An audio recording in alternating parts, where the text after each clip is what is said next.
सरकार गरीब नवाज हिंदुस्तान की सरजमीन के बादशाह है।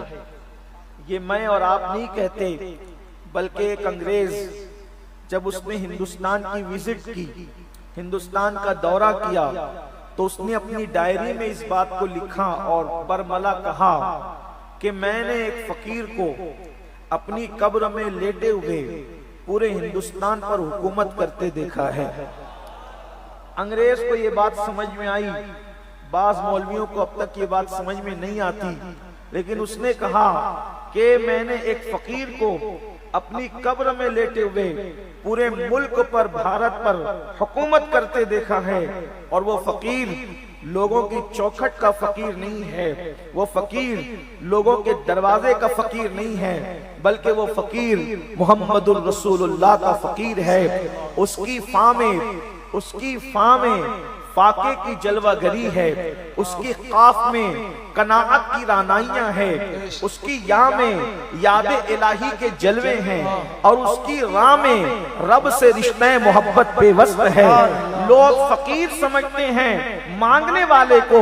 फकीरों की दो किस्म होती है, एक मांगने वाला फकीर होता है, वो तो कोई भी बन जाता है, लेकिन जो फकीर मोहम्मदुर रसूलुल्लाह का होता है, फिर उसके पास अल्लाह अकबर फाका भी होता है, कनाअत भी होती है, यादे इलाही भी होती है, और रब से रिश्ते मोहब्बत भी होता है। इसलिए तसव्वुफ में जब फकीर कहा जाता है, तो इन चीजों का जब कोई बंदा संगम होता है, तब कहीं जाकर वो फकीर कहलाता है।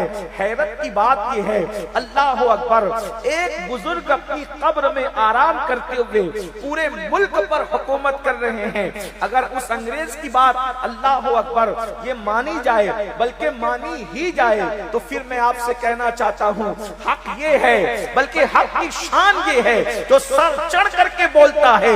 जब रसूलुल्लाह के फकीर की ये शान है कि वो कब्र में आराम करते हुए पूरे मुल्क पे हुकूमत कर सकता है, तो जब बेटे की शान का ये आलम है, तो मोहम्मद रसूलुल्लाह की शान का आलम क्या होगा, रसूलुल्लाह की शान का आलम क्या होगा। इसीलिए आप देखें, जब तक गरीब नवाज हिंदुस्तान में नहीं आए थे, इस मुल्क के सम्राट हुआ करते थे, इस मुल्क के महाराजा हुआ करते थे, लेकिन जब से गरीब नवाज हिंदुस्तान में आए, पृथ्वीराज चौहान के बाद अखंड भारत का कभी कोई सम्राट नहीं बन सका।